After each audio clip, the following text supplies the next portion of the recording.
અડધું છાપેલું થોડી વાર. સર્ગ 32મો દામ વ્યાલ અને કટનો મોક્ષ. આ 32મા સર્ગમાં દામ વ્યાલ અને કટ એમને મચ્છર આદિના અવતારોમાં જ્ઞાનની પ્રાપ્તિ થઈ મોક્ષ મળ્યાની કથા કહેવામાં આવશે. રામ બોલ્યા, હે મુનિ, બાળકની દ્રષ્ટિમાં જેમ યક્ષ તથા પિશાચ હોય છે તેમ દામ વ્યાલ અને કટ એ અજ્ઞાનીઓની દ્રષ્ટિમાં જ છે પણ જ્ઞાનીઓની દ્રષ્ટિમાં નથી. તેમના દુઃખનો અંત કેમ અને ક્યારે આવશે? વશિષ્ઠ બોલ્યા, હે રામ, એ યમદૂતો કરેક્શન એ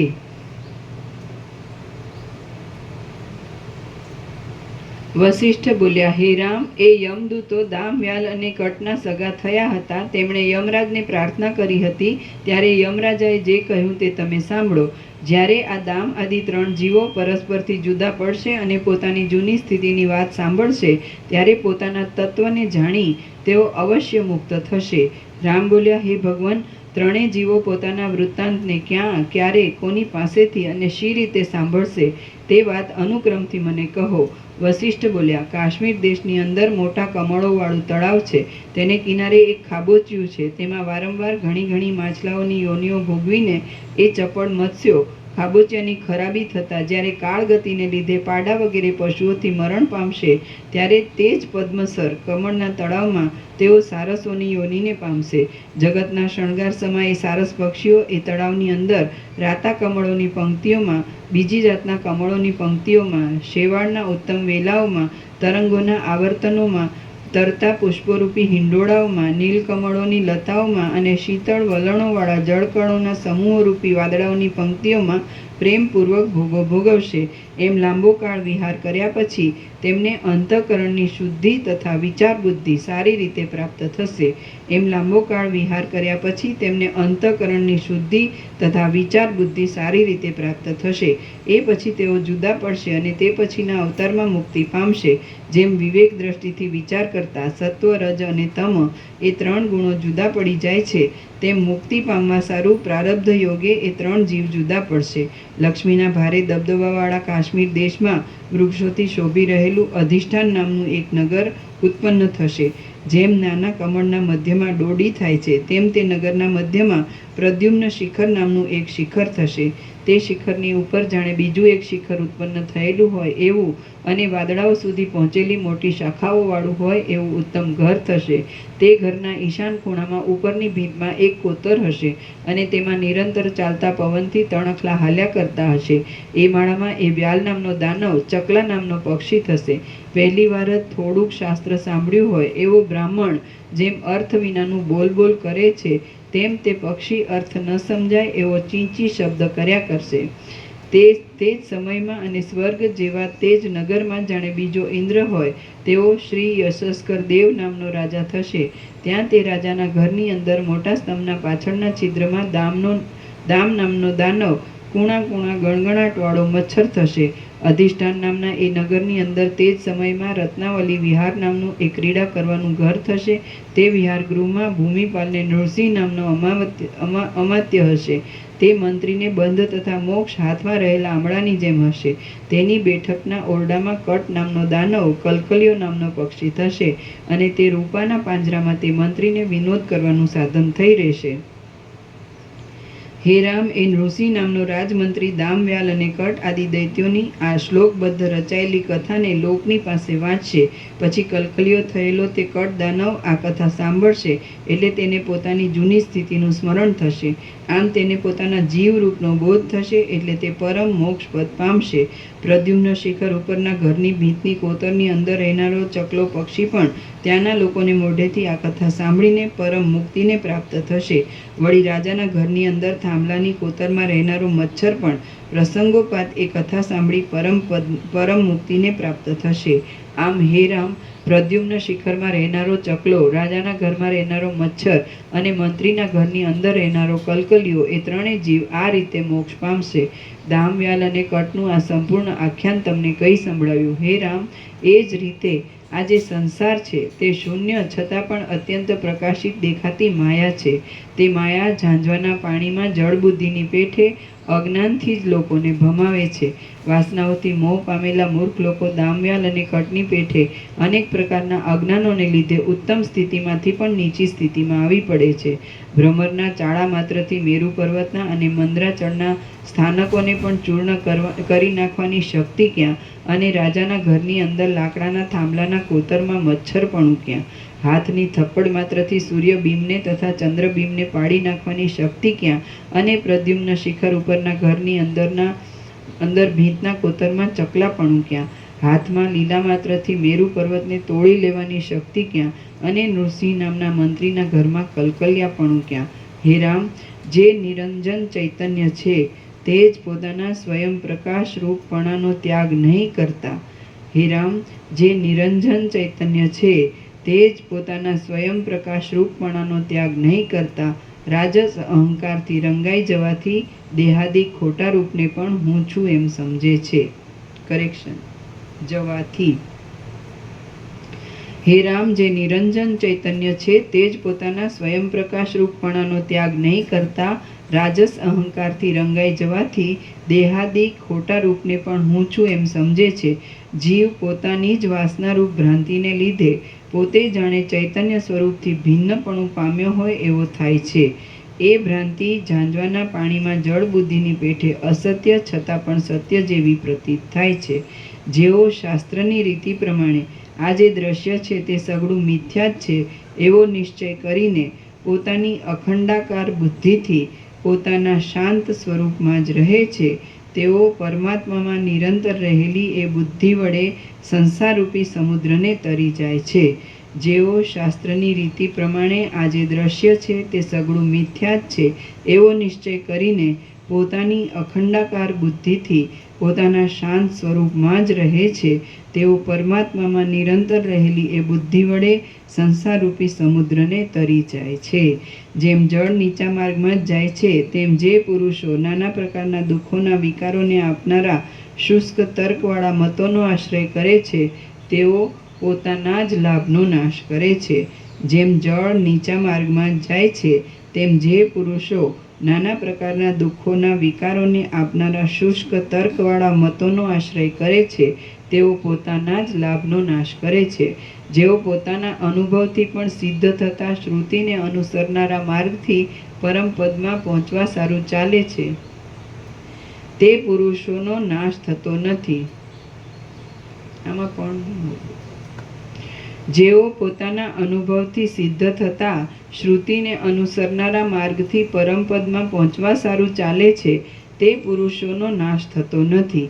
હે મોટી બુદ્ધિવાળા રામ, જે પુરુષ મને અમુક વિષય સુખ મળે તો ઠીક, મને અમુક પરલોક મળે તો ઠીક એવી તૃષ્ણાઓ રાખ્યા કરે છે તેને પોતાના દુર્ભાગ્યથી થયેલી દીનતાને લીધે નાશ પામેલા પુરુષાર્થની રાખ પણ હાથ આવતી નથી. હે રામ, જે પુરુષ મને અમુક વિષય સુખ મળે તો ઠીક, મને અમુક પરલોક મળે તો ઠીક એવી તૃષ્ણાઓ રાખ્યા કરે છે તેને પોતાના દુર્ભાગ્યથી થયેલી દીનતાને લીધે નાશ પામેલા પુરુષાર્થની રાખ પણ હાથ આવતી નથી. જે ઉદાર મનવાળો પુરુષ સર્વદા નિસ્પૃહપણાથી ત્રૈલોક્યને પણ તરણા જેવું સમજે છે તે પુરુષને જેમ સર્પો જૂની કાંચડી ત્યજી દે છે તેમ સઘળી આપદાઓ ત્યજી દે છે. જે ઉદાર મનવાળો પુરુષ સર્વદા નિસ્પૃહપણાથી ત્રૈલોક્યને પણ તરણા જેવું સમજે છે તે પુરુષને જેમ સર્પો જૂની કાંચડી ત્યજી દે છે તેમ સઘળી આપદાઓ ત્યજી દે છે. જેના મનમાં નિત્ય જ્ઞાનનો ચમત્કાર ચળકતો હોય છે તે પુરુષને લોકપાલ દેવતાઓ પોતાની આજીવિકારૂપ બ્રહ્માંડની પેઠે સર્વદા પાળે છે. જેના મનમાં નિત્ય જ્ઞાનનો ચમત્કાર ચળકતો હોય છે તે પુરુષને લોકપાલ દેવતાઓ પોતાની આજીવિકારૂપ બ્રહ્માંડની પેઠે સર્વદા પાળે છે. ગમે તેવી અપાર વિપત્તિ આવી પડી હોય તો પણ કુમાર્ગે ન જ ચાલવું જોઈએ. રાહુ કુમાર્ગથી અમૃત પીવા લાગ્યો તો તેનું પણ મરણ થઈ ગયું હતું. ઉત્તમ શાસ્ત્ર તથા સજ્જનોનો સમાગમ એ બંને આત્માના પ્રકાશરૂપ પ્રબળ પ્રકાશ આપનાર સૂર્ય છે. ઉત્તમ શાસ્ત્ર તથા સજ્જનોનો સમાગમ એ બંને આત્માના પ્રકાશરૂપ પ્રબળ પ્રકાશ આપનારા સૂર્ય છે. જે પુરુષો તેનો આશ્રય કરે છે તે પુરુષો ફરીવાર મોહરૂપી અંધકારને વશ થતા નથી. જે પુરુષો તેનો આશ્રય કરે છે તે પુરુષો ફરીવાર મોહરૂપી અંધકારને વશ થતા નથી. જેઓએ વૈરાગ્ય આદિ સદ્ગુણોથી પોતાની કીર્તિ ફેલાવેલી હોય છે તે પુરુષોને અણનમો પણ નમે છે. જેઓએ વૈરાગ્ય આદિ સદ્ગુણોથી પોતાની કીર્તિ ફેલાવેલી હોય છે તે પુરુષોને અણનમો પણ નમે છે. તેમની સઘળી આપદાઓ ક્ષય પામે છે અને તેમને અક્ષય કલ્યાણની પ્રાપ્તિ થાય છે. જેમને સદ્ગુણો મેળવવામાં અસંતોષ હોય છે, વેદાંત શાસ્ત્ર સાંભળવામાં રાગ હોય છે અને જેમને સત્ય બોલવાનું તથા બ્રહ્મનું અનુસંધાન કરવાનું વ્યસન હોય છે તેઓ જ મનુષ્ય છે, બીજાઓ તો પશુ જ છે. બ્રહ્મનું કરેક્શન. જેમને સદ્ગુણો મેળવવામાં અસંતોષ હોય છે, વેદાંત શાસ્ત્ર સાંભળવામાં રાગ હોય છે અને જેમને સત્ય બોલવાનું તથા બ્રહ્મનું અનુસંધાન કરવાનું વ્યસન હોય છે તેઓ જ મનુષ્ય છે, બીજાઓ તો પશુ જ છે. જે મહાત્મા પુરુષોરૂપી ક્ષીર સમુદ્રોના યશરૂપી ચંદ્રની ચાંદનીથી લોકોના હૃદયરૂપી કુમુદો પ્રફુલ્લિત થઈ રહ્યા હોય છે તેમના શરીરમાં પરમાત્મા પ્રત્યક્ષ રીતે રહેલા છે એમ સમજવું. જે મહાત્મા પુરુષોરૂપી ક્ષીર સમુદ્રોના યશરૂપી ચંદ્રની ચાંદનીથી લોકોના હૃદયરૂપી કુમુદો પ્રફુલ્લિત થઈ રહ્યા હોય છે તેમના શરીરમાં પરમાત્મા પ્રત્યક્ષ રીતે રહેલા છે એમ સમજવું. હે શ્રોતા લોકો, તમે અનાદિકાળથી થયેલા અનેક અવતારોમાં જે કાંઈ ભોગવવાનું છે તે સઘળું ભોગવી ચૂક્યા છો અને જે કાંઈ જોવાનું છે તે સઘળું જોઈ ચૂક્યા છો. તો હવે જન્મ મરણના પ્રવાહોમાં ગોથા ખાવા સારું ભોગોનો લોભ શા માટે રાખો છો? હવે તો તમે પોતપોતાના અધિકાર પ્રમાણે, શાસ્ત્રની પદ્ધતિ પ્રમાણે, મહાત્માઓએ ચલાવેલા સંપ્રદાય પ્રમાણે તેમજ જ્ઞાનની સ્થિતિના ક્રમ પ્રમાણે વર્તો અને તમે મનમાંથી ખોટી ભોગ જાળની વાસનાને છોડી દો. તમારા સદ્ગુણોને સ્વર્ગલોક પર્યંત પ્રખ્યાત કરો એટલે તમારી કીર્તિ વધે અને સજ્જનો વાહવાહ કરે. કીર્તિ અને સજ્જનોમાં વાહવાહ મૃત્યુમાંથી બચાવે છે પણ વિષયો મૃત્યુમાંથી કદી બચાવતા નથી. કીર્તિ અને સજ્જનોમાં વાહવાહ મૃત્યુમાંથી બચાવે છે પણ વિષયો મૃત્યુમાંથી કદી બચાવતા નથી. જે પુરુષની ચંદ્ર જેવી ધવલ કીર્તિને સિદ્ધ લોકોની સ્ત્રીઓ સર્વ પ્રદેશોમાં વ્યાપ્ત થનારા ગાયનોથી ગાય છે તે પુરુષો જીવે છે અને બીજા પુરુષો તો જીવતા છતાં મુયેલા સમજવા. જે પુરુષોની ચંદ્ર જેવી ધવલ કીર્તિને સિદ્ધ લોકોની સ્ત્રીઓ સર્વ પ્રદેશોમાં વ્યાપ્ત થનારા ગાયનોથી ગાય છે તે પુરુષો જીવે છે અને બીજા પુરુષો તો જીવતા છતાં મુયેલા સમજવા.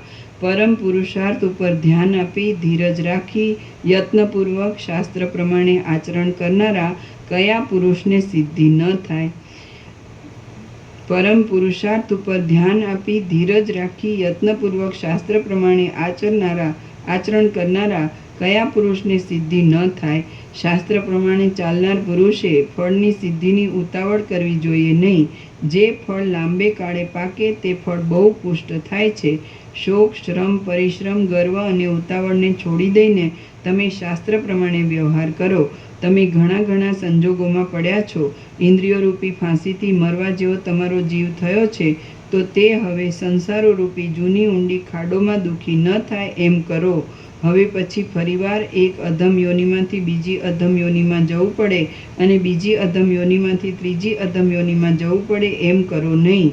સજાવેલા બાણોની સેંકડો પંક્તિઓથી જેમાં હાથીઓ કપાઈ જતા હોય તેવા સંગ્રામમાં પણ આ શાસ્ત્ર આપદાઓનું નિવારણ કરે એવું છે. સજાવેલા બાણોની સેંકડો પંક્તિઓથી જેમાં હાથીઓ કપાઈ જતા હોય તેવા સંગ્રામમાં પણ આ શાસ્ત્ર આપદાઓનું નિવારણ કરે એવું છે. તેનો તમે અવશ્ય વિચાર કરો.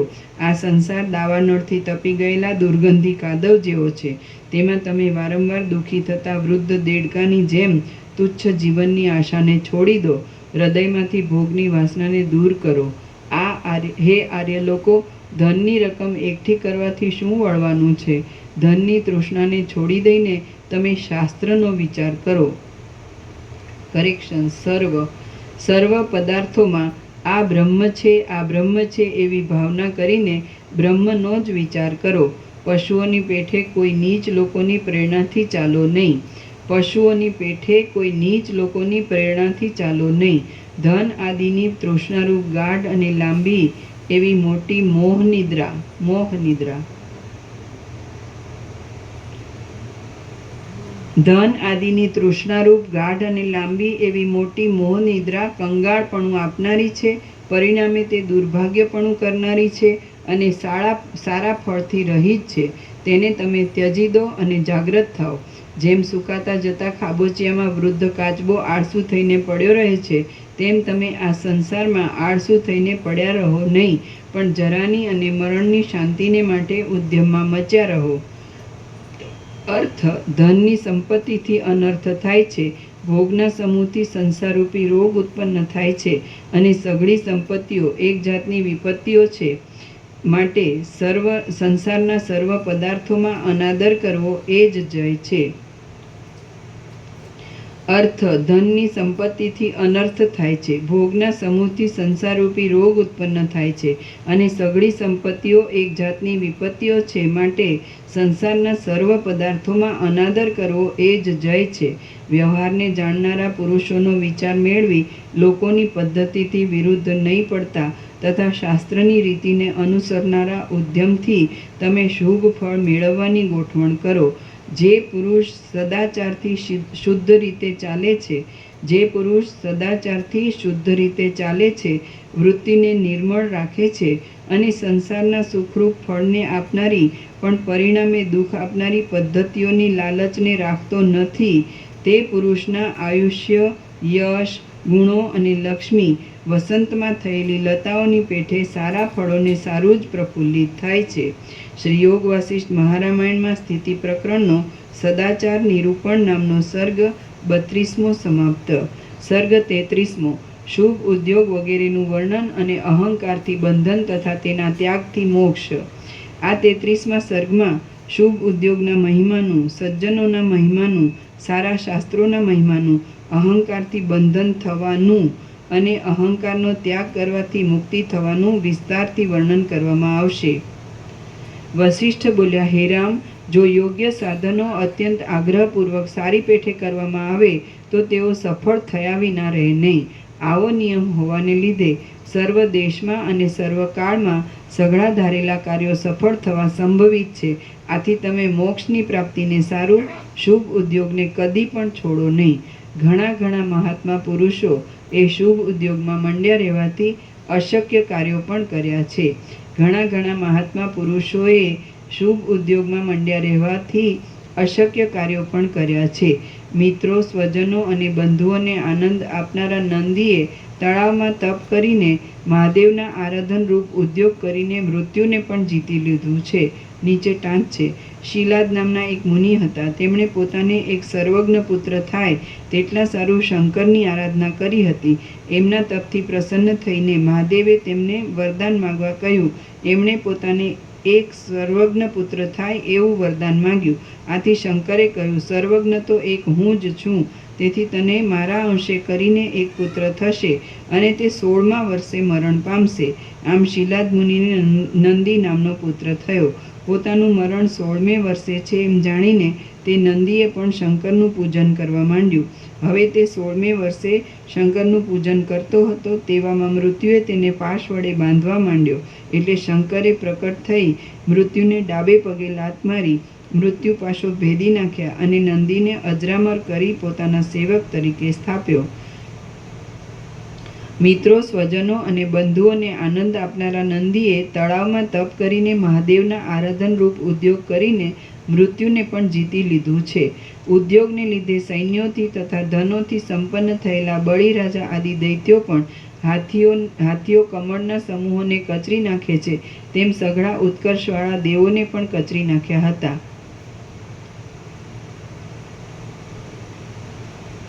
ઉદ્યોગને લીધે સૈન્યોથી તથા ધનોથી સંપન્ન થયેલા બળીરાજા આદિ દૈત્યોએ જેમ હાથીઓ કમળના સમૂહોને કચરી નાખે છે, તેમ સઘળા ઉત્કર્ષવાળા દેવોને પણ કચરી નાખ્યા હતા. જેમ બ્રહ્મા સૃષ્ટિ કરે છે, તેમ મરુત રાજાના યજ્ઞમાં મહર્ષિ સંવર્તે તપના પ્રભાવથી દેવતાઓ તથા દૈત્યો સહિત નવી સૃષ્ટિ કરી હતી. નીચે ટાંચ છે. મરુત રાજાના યજ્ઞમાં ઇન્દ્રે વિઘ્ન કર્યું હતું, તેથી મહર્ષિ સંવર્તે નવી સૃષ્ટિ ઉત્પન્ન કરીને તે યજ્ઞ પૂરો કર્યો હતો. વિશ્વામિત્રે વારંવાર સઘળાઓના કરતાં અત્યંત અધિક તપ કરીને બ્રહ્મર્ષિપણું પણ મેળવ્યું છે, અને તે બીજા ક્ષત્રિયોને મળવું બહુ કઠિન છે. દુર્ભાગી ઉપમન્યુને નીચે ટાંચ છે. ઉપમન્યુના પિતાની સ્થિતિ અત્યંત ગરીબ હતી. બીજા બાળકોને દૂધ પીતા જોઈ ઉપમન્યુએ પણ માની આગળ દૂધ માટે રડવા માંડ્યું. આથી માતાએ એ બાળકને પટાવવા માટે એને લોટ ભળવેલું પાણી આપ્યું. ઉપમન્યુને આની ખબર પડી એટલે તેણે તપ કર્યું અને શંકરની સ્તુતિ કરી. તેથી શંકર પ્રસન્ન થયા અને તેમણે તેને ક્ષીરસાગરને તટે નિવાસ આપ્યો. દુર્ભાગી ઉપમન્યુને માંડ માંડ લોટ ભેળવેલું પાણી દૂધના બદલામાં મળ્યું હતું, અને તેને તે રસાયણ સમજીને પીતા હતા. છતાં તેમને તપના પ્રભાવથી ક્ષીર સમુદ્ર મેળવ્યો હતો. ત્રૈલોક્યમાં પ્રખ્યાતિ પામેલા વિષ્ણુ તથા બ્રહ્મા આદિને પણ કાળ તણખલાની પેઠે ચાવી જાય છે, છતાં શ્વેત નામના મુનિએ તેને ભક્તિથી અને અત્યંત દ્રઢતાથી જીતી લીધો હતો. સાવિત્રી રાજકુમાર સત્યવાનની સ્ત્રી હતી, અને યમરાજ તેના પતિને લઈ જતા હતા. ત્યારે તે પતિની પાછળ ગઈ અને સ્તુતિ આદિથી તથા યુક્તિ ભરેલા વચનોથી યમરાજને વશ કરીને તેણે પોતાના પતિને યમના હાથમાંથી છોડાવીને જીવતો કર્યો હતો. શાસ્ત્રમાં કહેલા શુભ ઉદ્યોગમાંનો એક પણ ઉદ્યોગ એવો નથી કે જેનું ફળ ન મળે.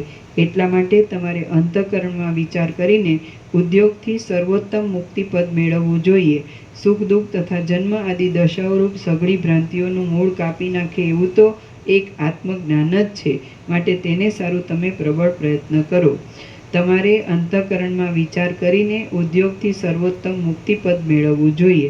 સુખ દુઃખ તથા જન્મ આદિ દશાઓરૂપ સઘળી ભ્રાંતિઓનું મૂળ કાપી નાખે એવું તો એક આત્મજ્ઞાન જ છે. માટે તેને સારું તમે પ્રબળ પ્રયત્ન કરો. આપદાઓમાં નાખવા માંગતી ભોગોની લાલચોનો નાશ કરવા સારું વિષયોમાં દોષ દ્રષ્ટિ કરવાની ગોઠવણો જ શોધવી જોઈએ. જોકે વિષયોનો ત્યાગ કરવાથી દુઃખ ઉત્પન્ન થાય છે, તો પણ એવું સામાન્ય દુઃખ ભોગવ્યા વિના પરમાનંદ તત્વનું સુખ મળે એમ નથી. જોકે વિષયોનો ત્યાગ કરવાથી દુઃખ ઉત્પન્ન થાય છે, તો પણ તેવું સામાન્ય દુઃખ ભોગવ્યા વિના પરમાનંદ તત્વનું સુખ મળે એમ નથી. દુઃખ ભોગવ્યા વિના સુખ તે મળે. જોકે બ્રહ્મ નિત્ય પ્રાપ્ત જ છે, તેથી તેની પ્રાપ્તિ સારું શમ આદિ સાધનો રાખવાની જરૂર નથી. તો પણ બ્રહ્મનું નિત્ય પ્રાપ્તપણું જાણવામાં આવ્યું ન હોય ત્યાં સુધી એ સાધનો પરમ પુરુષાર્થરૂપ છે. બહુ કામના છે અને પ્રથમ બ્રહ્મજ્ઞાનના સુખને પ્રકટ કરનારા છે એમ સમજો.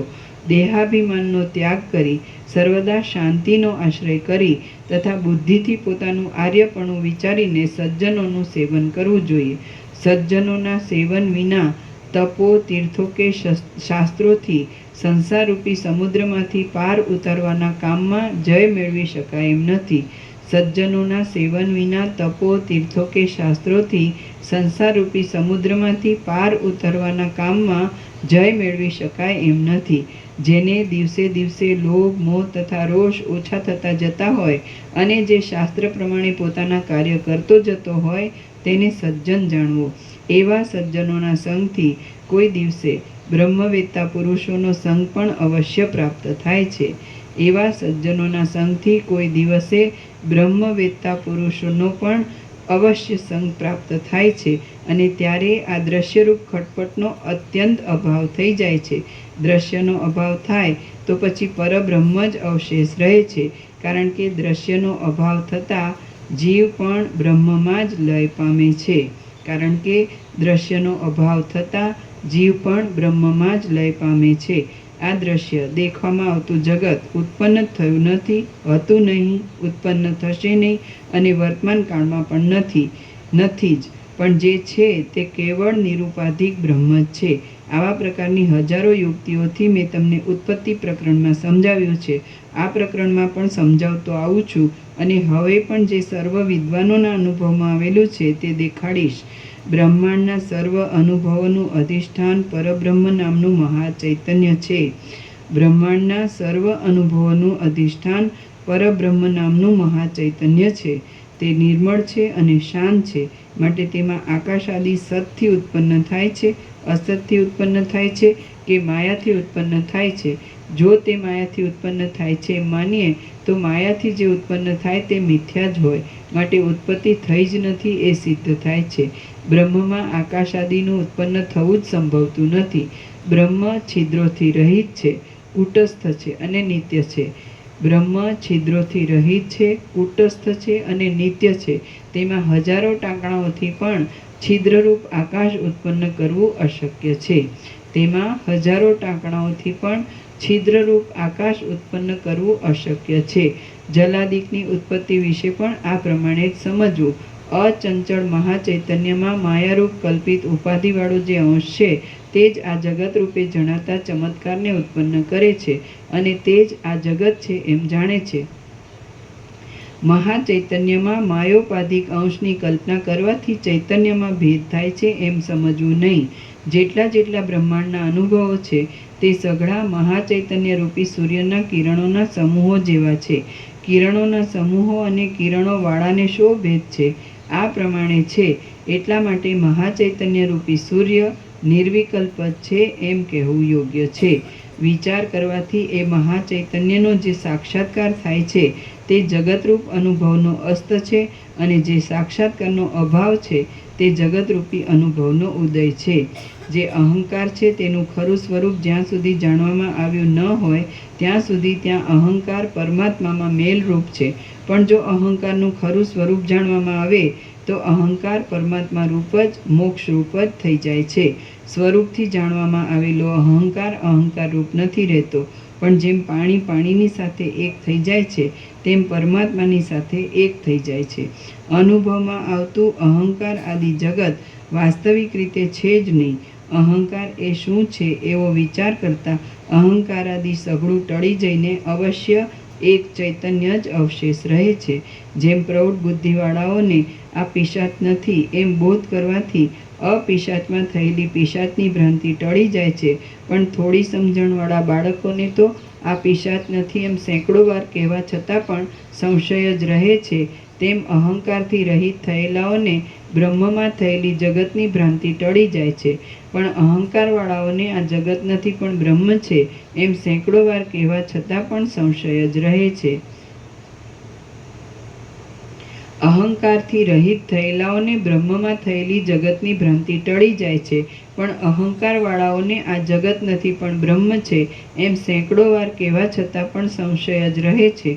જ્યાં સુધી અંદર રહેલી ચૈતન્યરૂપી ચાંદની અહંકારરૂપી વાદળાથી ઢંકાયેલી હોય ત્યાં સુધી તે બોધરૂપી કુમુદિનીને પ્રફુલ્લિત કરતી નથી.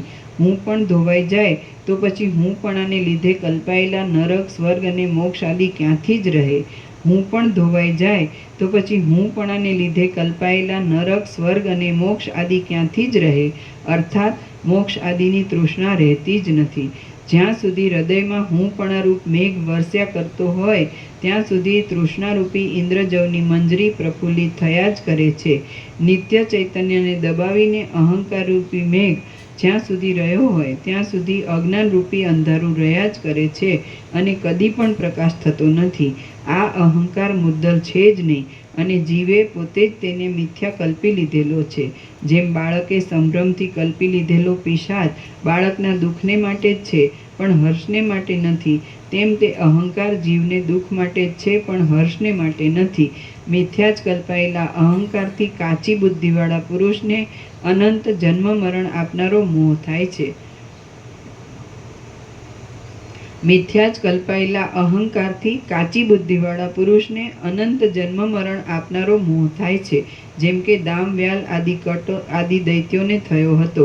આ દેહ હું છું એવા ભારે મોહથી અધિક બીજું કાંઈ અનર્થભૂત અજ્ઞાન સંસારમાં થયું નથી અને થશે પણ નહીં. આ દેહ હું છું એવા ભારે મોહથી અધિક બીજું કાંઈ અનર્થભૂત અજ્ઞાન સંસારમાં થયું નથી અને થશે પણ નહીં. સંસારમાં જે કાંઈ આ સુખ અને દુઃખ અત્યંત આવ્યા કરે છે તે સઘળું અહંકારરૂપી ચક્રના મોટા પરિણામરૂપ છે. અહંકારરૂપી અંકુરને વિચારવાળા મનરૂપી હળથી ઉખેડીને નાખી દેવામાં આવે તો સંસારનો નાશ કરનારું એવું જ્ઞાનરૂપી ધાન્ય કોઈ પણ રીતે છેદાતું નથી, પરંતુ તે તો હજારો શાખાઓથી વૃદ્ધિ પામીને ફળદાયી થાય છે. જે અહંકાર છે તે જ અનંત જન્મરૂપી વૃક્ષોનો કાંટો છે. તે વૃક્ષોની આ મારું એવા પ્રકારની મમતાઓરૂપ હજારો શાખાઓ ફેલાયેલી છે. વાસના આદિ પદાર્થો શીમળાના પાકા ફળોની પેઠે જરાક ઠોકર વાગવાથી ફાટી પડે એવા છે, અને તે મોટા મોટા તરંગોની પંક્તિઓની પેઠે જરાક પ્રત્યાઘાતથી તૂટી જાય એવા છે. માટે તેમને વિચારરૂપી ઠોકર તથા પ્રત્યાઘાત દેવો જોઈએ. વાસ્તવિક રીતે જેમાં અહંકાર નથી તેવો આત્મા પોતાને તિરોહિત થઈ ગયેલી હું છું એવી ભાવનાથી સંસારરૂપી ચક્રના ભ્રમણ જેવો માત્ર જણાય છે. જન્મરૂપી અરણ્યમાં જ્યાં સુધી અહંકારરૂપી અંધકાર ફેલાયેલો છે ત્યાં સુધી જ ચિંતારૂપી આ મદોન્મત્ત પિશાચણીઓ ગર્જના કરે છે. જે અધમ માણસને અહંકારરૂપી પિશાચ વળગ્યો હોય છે તે માણસના તે વળગાડને મટાવવા માટે શાસ્ત્રો કે મંત્રો કોઈ પણ સમર્થ નથી. જે અધમ માણસને અહંકારરૂપી પિશાચ વળગ્યો હોય છે તે માણસના તે વળગાડને મટાડવા માટે શાસ્ત્રો કે મંત્રો કોઈ પણ સમર્થ નથી. રામ બોલ્યા, હે બ્રહ્મન, એ અહંકાર કયા ઉપાયથી ન વધે એ વિશે મને કહો, એટલે મને સંસારરૂપી ભયની શાંતિ થાય. વસિષ્ઠ બોલ્યા, આત્માનું જે વાસ્તવિક સ્વરૂપ મેં કહ્યું છે તે સ્વરૂપનું સર્વદા સ્મરણ રાખવામાં આવે અને આત્મા ચૈતન્યમય અરીસા જેવો નિર્મળ રહે તો અહંકાર વધતો નથી. વસિષ્ઠ બોલ્યા, આત્માનું જે વાસ્તવિક સ્વરૂપ મેં કહ્યું છે તે સ્વરૂપનું સર્વદા સ્મરણ રાખવામાં આવે અને આત્મા ચૈતન્યમય અરીસા જેવો નિર્મળ રહે તો અહંકાર વધતો નથી. આ સંસારરૂપી ઇન્દ્રજાળ મિથ્યા જ છે, માટે તેમાં રાગદ્વેષ રાખવાથી મારું શું વળે એમ છે. એ રીતનું મનમાં જો અનુસંધાન રાખવામાં આવે તો અહંકાર વધતો નથી. અહંકાર પણ નથી અને દ્રશ્યોના વિલાસો પણ નથી. એવા વિચારની જેના મનમાં સ્થિતિ થઈ હોય એ પુરુષનો વ્યવહાર શાંત થવાને લીધે અહંકાર વધતો નથી. આ હું છું અને આ જગત છે એવા બે વિચારો શત્રુ મિત્ર આદિને ઉત્પન્ન કરનારા છે. તેમનો ક્ષય થાય અને સર્વત્ર ચોખ્ખી સમતા પ્રાપ્ત થાય તો અહંકાર વધતો નથી. દ્રષ્ટા, દર્શન અને દ્રશ્ય ઇત્યાદિ ત્રિપુટીઓ આ લેવું અને આ છોડી દેવું એવા પ્રકારની ભ્રાંતિઓને ઉત્પન્ન કરનારી છે. તેમનો ક્ષય થાય અને સર્વત્ર ચોખ્ખી સમતા પ્રાપ્ત થાય તો અહંકાર વધતો નથી. રામ બોલ્યા, હે પ્રભુ, જાગ્રતમાં, સ્વપ્નમાં અને મનોરથમાં જે અહંકાર થાય છે તેનો આકાર કેવો છે? તેનો ત્યાગ શી રીતે થાય અને ત્યાગ કરવાથી શું થાય? વસિષ્ઠ બોલ્યા, હે રામ, આ જગતમાં અહંકાર 3 પ્રકારના છે. તેઓમાં 2 શ્રેષ્ઠ છે અને 1 ત્યાગ કરવા યોગ્ય છે. હું એ વિષયનું વિવેચન કરું છું તે તમે સાંભળો. આ જે સઘળું જગત છે તે હું છું અને જે અવિનાશી પરમાત્મા છે તે પણ હું છું. જગતમાં મારાથી જુદું કાંઈ જ નથી. આવી રીતનો જે અહંકાર થાય તેને ઉત્તમ સમજવો. આ જે સઘળું જગત છે તે હું છું અને જે અવિનાશી પરમાત્મા છે તે પણ હું છું. જગતમાં મારાથી જુદું કાંઈ જ નથી. એવી રીતનો જે અહંકાર થાય તેને ઉત્તમ સમજવો. આ અહંકાર મોક્ષ માટે છે પણ બંધન માટે નથી, અને તે 4થી અથવા 5મી ભૂમિકામાં રહેલા જીવન મુક્તને હોય છે. હું સર્વ કરતાં અત્યંત સૂક્ષ્મ છું, માટે સર્વથી ન્યારો છું એવો બીજા પ્રકારનો જે અહંકાર થાય છે તેને પણ શુભ સમજવો. એ અહંકાર મોક્ષ માટે છે પણ બંધન માટે નથી, અને તે 6ઠ્ઠી ભૂમિકામાં રહેલા જીવન મુક્તને હોય છે. હું સર્વ કરતાં અત્યંત સૂક્ષ્મ છું, માટે સર્વથી ન્યારો છું એવો બીજા પ્રકારનો જે અહંકાર થાય છે તેને પણ શુભ સમજવો. એ અહંકાર મોક્ષ માટે છે પણ બંધન માટે નથી, અને તે 6ઠ્ઠી ભૂમિકામાં રહેલા જીવન મુક્તને હોય છે. 7મી ભૂમિકામાં રહેલા જીવન મુક્તને અહંકાર છે એવી જો કલ્પના કરીએ તો તે નામ માત્ર જ રહેલો છે.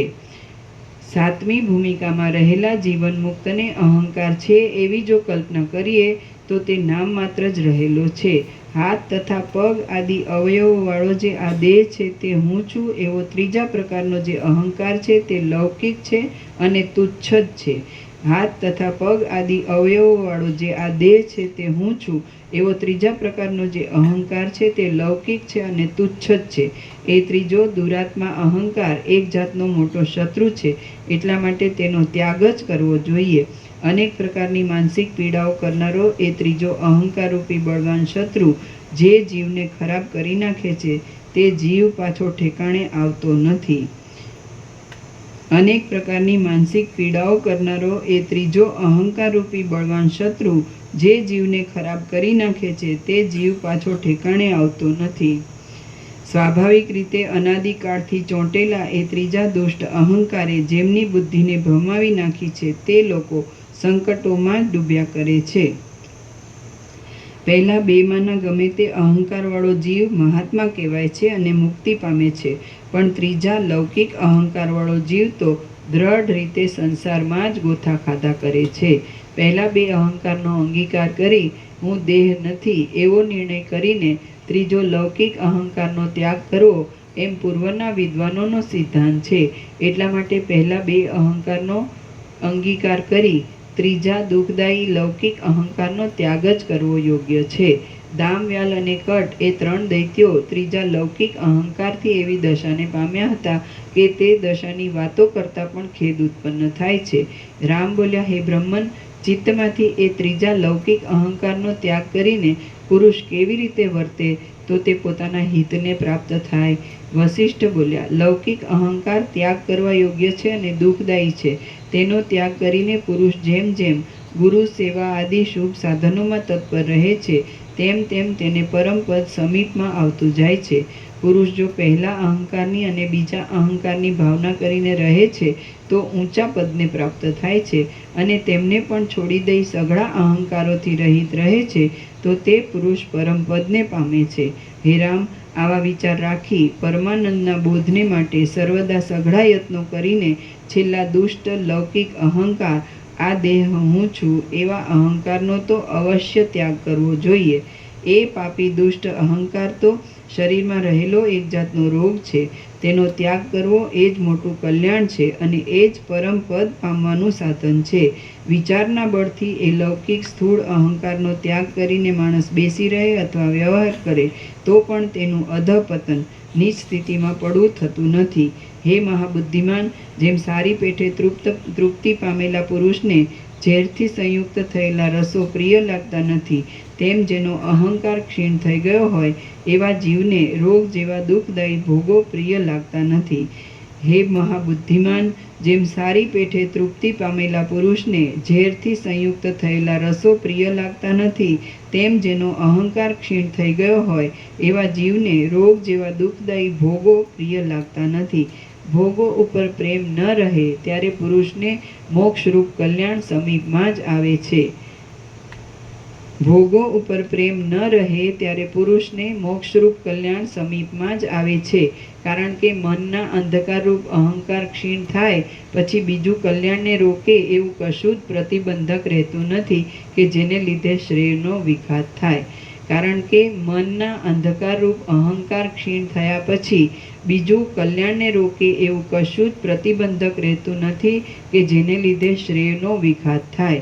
હે રામ, અહંકારના અનુસંધાનનો ત્યાગ કરવાથી ધીરજથી અને શ્રવણાદિક પ્રયત્નથી સંસારરૂપ સમુદ્ર તરાય છે.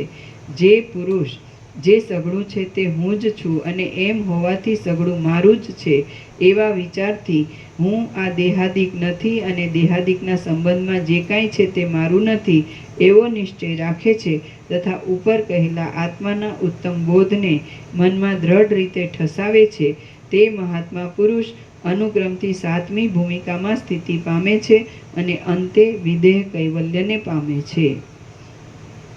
જે પુરુષ જે સઘળું છે તે હું જ છું અને એમ હોવાથી સઘળું મારું જ છે એવા વિચારથી હું દેહાદિક નથી અને દેહાદિકના સંબંધમાં જે કાંઈ છે તે મારું નથી એવો નિશ્ચય રાખે છે તથા ઉપર કહેલા આત્માના ઉત્તમ બોધને મનમાં સારી રીતે દ્રઢ રીતે ઠસાવે છે તે મહાત્મા પુરુષ અનુક્રમથી સાતમી ભૂમિકામાં સ્થિતિ પામે છે અને અંતે વિદેહ કૈવલ્યને પામે છે.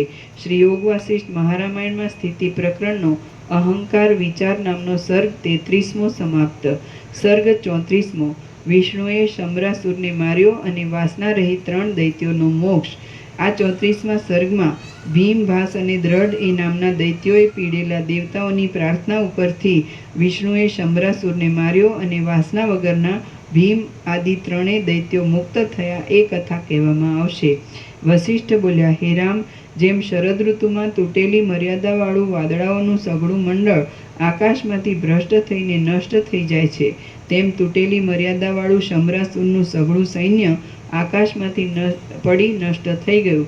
પછી દામ આદિ દૈત્યો શંભરાસુરની પાસેથી જતા રહ્યા. એટલે મેરુ પર્વતના જેવી સંપત્તિવાળા શંભરાસુરના નગરમાં જે વૃત્તાંત બન્યું તે હું તમને કહું છું, તે તમે સાંભળો. જેના સૈન્યને દેવતાઓએ જીતી લીધેલું એવા શંભરાસુર કેટલાયક વર્ષો કાઢી પાછો દેવતાઓના વધનો ઉદ્યોગ કરીને વિચાર કર્યો કે મેં માયાથી દામ આદિ જે અસુરોને બનાવ્યા હતા તેમણે તો મૂર્ખતાને લીધે યુદ્ધમાં ખોટા દુષ્ટ અહંકારની જ ભાવના કરી, એટલે તેઓ હારી ગયા. હવે મારે માયાથી બીજા દાનવોને સર્જવા અને તેમને વેદાંત શાસ્ત્ર જાણનારા તથા વિવેકી રાખવા. તત્વના પરિજ્ઞાનને લીધે તેઓ મિથ્યા ભાવના વગરના હશે, એટલે તેઓ અહંકારને ધારણ કરશે નહીં અને તેથી દેવતાઓને જીતી લેશે. અને તેમને વેદાંત શાસ્ત્રના જાણનારા તથા વિવેકી કરવા. તત્વજ્ઞાનના પરિજ્ઞાનને લીધે તેઓ મિથ્યા ભાવના વગરના હશે, એટલે તેઓ અહંકારને ધારણ કરશે નહીં અને તેથી દેવતાઓને જીતી લેશે. આ પ્રમાણે દૈત્યરાજ શંભરાસુરે વિચાર કર્યો. પછી જેમ સમુદ્ર પરપોટાઓને ઉત્પન્ન કરે છે તેમ તેણે માયાથી પોતાના ધાર્યા પ્રમાણે ભીમ, ભાસ અને દ્રઢ એ નામના 3 દાનવોને ઉત્પન્ન કર્યા. આત્મતત્વને જાણનારા હોવાને લીધે સઘળું જાણનારા, રાગ રહિત, દોષ વગરના, જે કામ આવી પડે તે જ કામને કરનારા, આત્માનું અનુસંધાન કરનારા, ઉત્તમતાવાળા, નિસ્પૃહપણાથી સઘળા જગતને તરણા જેવું જોતા અને પવિત્ર મનવાળા, આત્મતત્વને જાણનારા હોવાને લીધે સઘળું જાણનારા, રાગ રહિત, દોષ વગરના, જે કામ આવી પડે તે જ કામને કરનારા, આત્માનું અનુસંધાન કરનારા, ઉત્તમતાવાળા, નિસ્પૃહપણાથી સઘળા જગતને તરણા જેવું જોતા અને પવિત્ર મનવાળા એ 3 દૈત્યોએ ઊંચે આવીને આકાશને ઘેરી લીધું. ચળકતા શસ્ત્રોવાળા એ દૈત્યો વર્ષા ઋતુમાં વીજળીઓવાળા વાદળાઓની પેઠે ગર્જના કરતા હતા. તેઓ દેવતાઓની સામે ઘણા વર્ષો સુધી લડ્યા, પણ વિવેકને લીધે કદી પણ તેમણે અહંકાર કર્યો નહીં. એ 3 દૈત્યોને મનમાં આ અમારું છે એવી વાસના ઉદય પામતી, તો આ દેહ છે તે કોણ છે અને અમે કોણ છીએ એવા વિચારથી તે વાસના તરત જ પાછી અસ્ત પામતી. આ શરીર ખોટું છે અને દેવતાઓ પણ ખોટા છે. જે અમે છીએ તે કોણ છીએ? બ્રહ્મ જ છીએ એવા વિચારના પ્રભાવથી એમને ભય આદિનો ઉદય થયો જ નહીં. આ શરીર ખોટું છે, આ યુદ્ધાદિક કાંઈ છે જ નહીં, અમારામાં શુદ્ધ ચૈતન્ય વિના બીજું કાંઈ છે જ નહીં, અને જે આ અહંકાર થાય છે તે અમારા સ્વરૂપથી જુદો નથી એવો નિશ્ચય રાખીને તે દૈત્યો પ્રવૃત્તિ કરતા હતા.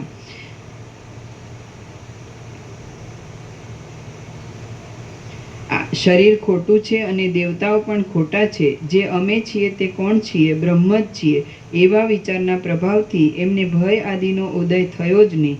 આ શરીર ખોટું છે, આ યુદ્ધાદિક કાંઈ છે જ નહીં, અમારામાં શુદ્ધ ચૈતન્ય વિના બીજું કાંઈ છે જ નહીં, અને જે આ અહંકાર થાય છે તે અમારા સ્વરૂપથી જુદો નથી એવો નિશ્ચય રાખીને તે દૈત્યો પ્રવૃત્તિ કરતા હતા. એ ભીમ, ભાસ અને દ્રઢ નામના મુખ્ય દૈત્યો અહંકારથી રહિત હતા, વૃદ્ધાવસ્થાના તથા મરણના ભય વગરના હતા, આવી પડેલા કામને જ કરનારા હતા, ધીર હતા અને વર્તમાન કાળને જ અનુસરનારા હતા. તેઓ સર્વદા આસક્તિ વગરની બુદ્ધિવાળા હતા. બીજાઓને મારવા છતાં પણ મારનારપણાનું અભિમાન ધરાવતા નહોતા. વાસનાઓના સમૂહોથી રહિત હતા અને કાર્યો કરવા છતાં પણ કર્તાપણાનું અભિમાન કરતા નહોતા.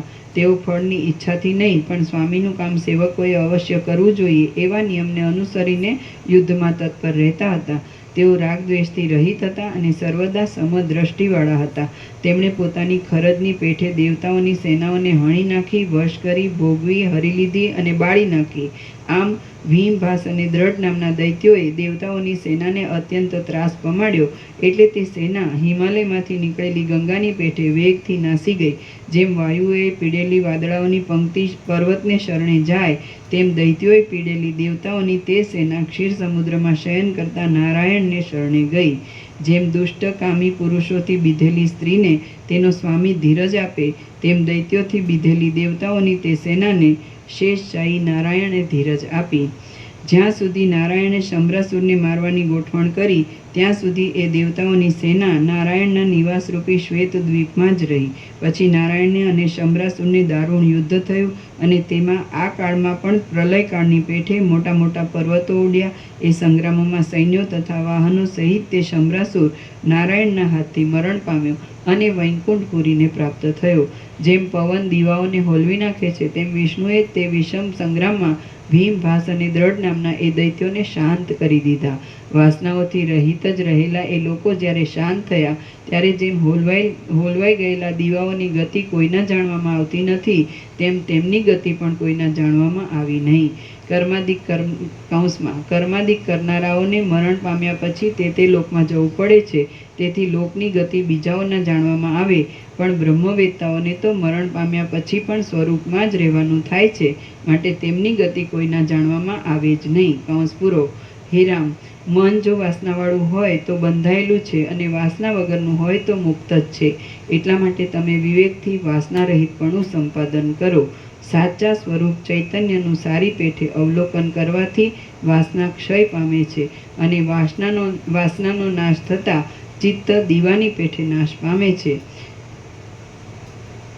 સાચા સ્વરૂપ ચૈતન્યનું સારી પેઠે અવલોકન કરવાથી વાસના ક્ષય પામે છે અને વાસનાનો નાશ થતાં ચિત્ત દીવાની પેઠે નાશ પામે છે. પરિપૂર્ણ ને વાસ્તવિક સત્ય એવો ચૈતન્યાત્મા આજે દ્રશ્યની ભાવના કરે છે, તે દ્રશ્ય કાંઈ પણ સાચું નથી અને ભાવના પણ સાચી નથી, એમ વિચાર કરીને ચિન્માત્રનું દર્શન કરવું એ જ યોગ્ય અવલોકન છે. પરિપૂર્ણ અને વાસ્તવિક સત્ય એવો ચૈતન્યાત્મા આજે દ્રશ્યની ભાવના કરે છે, તે દ્રશ્ય કાંઈ પણ સાચું નથી અને ભાવના પણ સાચી નથી, એમ વિચાર કરીને ચિન્માત્રનું દર્શન કરવું એ જ યોગ્ય અવલોકન છે. આ જે સઘળું જગત છે તે આત્મા જ છે, માટે કોણ, ક્યાં અને કોની ભાવના કરે? જે ભાવના કહેવાય છે તે મુદ્દલ છે જ નહીં, એમ જે વિચારવું તે યોગ્ય અવલોકન છે. વાસનાઓનો અર્થ, ચિત્ત અને ચિત્તનો અર્થ એ સઘળું સત્ય વિચારથી જેમાં લીન થાય છે તે પરમપદ છે. વાસનાઓનો અર્થ, ચિત્ત અને ચિત્તનો અર્થ એ સઘળું સત્ય વિચારથી જેમાં લીન થાય છે તે પરમપદ છે. વાસનાઓથી ઘેરાયેલું ચિત્ત સંસારમાં રહેલું છે અને તે જ જો વાસનાઓથી રહિત થાય છે તો જીવન મુક્ત કહેવાય છે. ચિત્ત ખોટા ભૂતની પેઠે ઉદય પામીને ઘટ પટ આદિ અનેક આકારો ગ્રહણ કર્યા કરે છે, માટે તેને તરત જ શાંત કરવું જોઈએ. હે રામ, જેમ દામ, વ્યાલ અને કટનું ચિત્ત દેહાત્મ ભાવે પરિણામ પામ્યું હતું, તેમ તમારું ચિત્ત દેહાત્મ ભાવે પરિણામ ન પામો, પણ જેમ ભીમ, ભાસ અને દ્રઢનું ચિત્ત બ્રહ્માત્મ ભાવે પરિણામ પામ્યું હતું, તેમ તમારું ચિત્ત અવિચળ બ્રહ્માત્મ ભાવે પરિણામ પામો. હે રામ, મારા પિતા બ્રહ્માએ મને પૂર્વે કહ્યું હતું કે તને દામ, વ્યાલ અને કટની પદ્ધતિ પ્રાપ્ત ન થાવ. તમે અત્યંત બુદ્ધિમાન શિષ્ય છો, એટલે તમને પણ હું એ જ ભલામણ કરું છું કે તમે દામ, વ્યાલ અને કટની પદ્ધતિને પ્રાપ્ત ન થાઓ, પરંતુ હે નિર્દોષ રામ, તમે સર્વદા ભીમ, ભાસ અને દ્રઢની પદ્ધતિને જ ધારણ કરજો. હે રામ, એ પ્રમાણે વ્યવહાર કરવાથી વ્યવહારોમાં આસક્તિ થતી નથી અને તેથી તત્વબોધરૂપ ઐશ્વર્યની પ્રાપ્તિ થાય છે. ત્યારે અપાર સુખ દુઃખોની સાંકળોવાળી અને અનેક જન્મોમાં તાપ અપાવવાને સારું જ પ્રાપ્ત થયેલી એવી આ સંસારની પદવીનો પોતાના મૂળ અજ્ઞાન સહિત સમૂળો નાશ થઈ જાય છે. શ્રી યોગ વાસિષ્ઠ મહારામાયણમાં સ્થિતિ પ્રકરણનો દામ, વ્યાલ, કટોપાખ્યાન સમાપ્તિ નામનો સર્ગ 34મો સમાપ્ત. સર્ગ 35મો વાસના ત્યાગનું નિરૂપણ. આ 35મા સર્ગમાં સત્સંગ, વિવેક, આત્મબોધ અને સમાધિથી સંયુક્ત વિષય વાસનાના ત્યાગનું નિરૂપણ કરવામાં આવશે. વસિષ્ઠ બોલ્યા, હે રામ, જે સાધુ પુરુષોએ અવિદ્યાના પ્રબળ વિલાસોથી વિષયોમાં ઉન્મુખ થનારા પોતાના મનને જીત્યું હોય છે તેમને મહાશૂર સમજવા. વસિષ્ઠ બોલ્યા, હે રામ, જે સાધુ પુરુષોએ અવિદ્યાના પ્રબળ વિલાસોથી વિષયોમાં ઉન્મુખ થનારા પોતાના મનને જીત્યું હોય છે તેમને મહાશૂર સમજવા અને સઘળા શૂર પુરુષો કરતાં ઉત્કૃષ્ટ સમજવા. અને સઘળા શૂર પુરુષો કરતાં ઉત્કૃષ્ટ સમજવા. આ સંસાર દુઃખરૂપ છે અને સઘળા ઉપદ્રવોને આપનારો છે. તેને ટાળવાને માટે પોતાના મનનો નિગ્રહ કરવો એ જ એક ઉપાય છે. હે રામ, હવે હું જ્ઞાનનું સર્વસ્વ કહું છું તે સાંભળો, અને તે સાંભળ્યા પછી મનમાં ઘૂંટી રાખો. ભોગોની ઈચ્છા એ જ બંધ છે અને તે ઈચ્છાનો ત્યાગ એ જ મોક્ષ છે.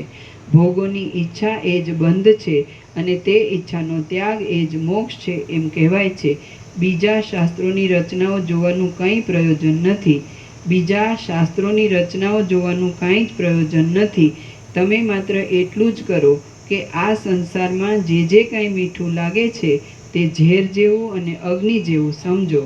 તમે માત્ર એટલું જ કરો કે આ સંસારમાં જે કાંઈ મીઠું લાગે છે તે ઝેર જેવું અને અગ્નિ જેવું સમજો. બીજા શાસ્ત્રોની રચનાઓ જોવાનું કાંઈ પ્રયોજન નથી. તમે માત્ર એટલું જ કરો કે આ સંસારમાં જે કાંઈ મીઠું લાગે છે તેને ઝેર જેવું અને અગ્નિ જેવું સમજો. વિષયોનો ત્યાગ કરવો બહુ વિષમ છે તો પણ વારંવાર વિચાર કરીને પ્રથમ તો તેનો ત્યાગ જ કરવો જોઈએ. ત્યાગ કરીને સહનશક્તિનો અભ્યાસ કર્યા પછી અનુક્રમે તેનું ગ્રહણ કરીએ તો પણ પરિણામ બગડતું નથી. કાંટાવાળા ઝાડોમાં બીજથી પથરાયેલી પૃથ્વી જેમ કાંટાઓના સમૂહને ઉત્પન્ન કરે છે તેમ વાસનાઓથી ઘેરાયેલી બુદ્ધિ રાગ દ્વેષ આદિ ઘણા દોષોને ઉત્પન્ન કરે છે. જેમાં વાસનાઓની જાણ ન લાગી હોય અને જેણે રાગ દ્વેષ પાછા ભૂતકાળમાં દીઠા ન હોય તેવી બુદ્ધિ ચંચળપણાથી રહિત થઈને ધીરે ધીરે ઉત્તમ શાંતિને પ્રાપ્ત થાય છે.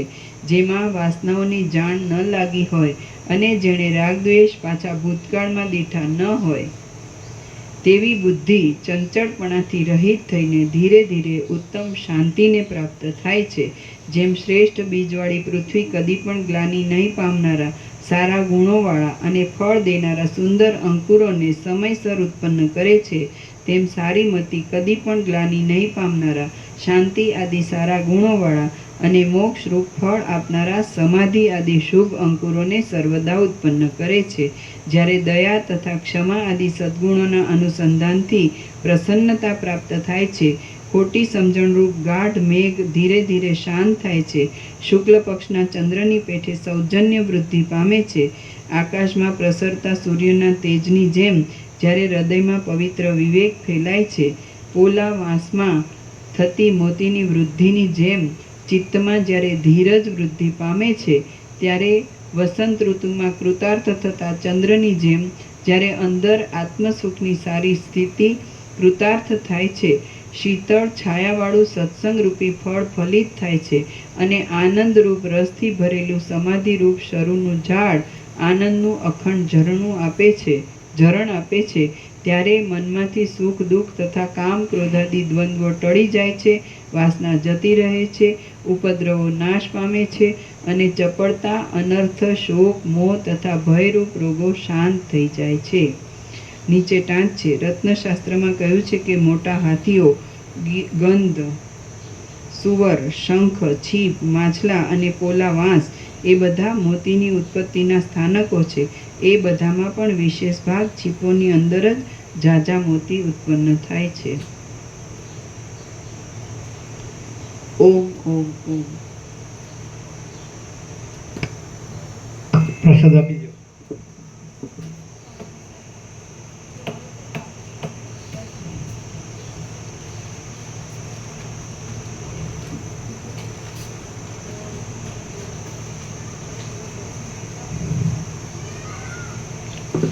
જેને ગંગા કાંઠે આવવાનું હોય ભગવાનપુર તો નામ લખાવી લે એટલે સાથે અવાય.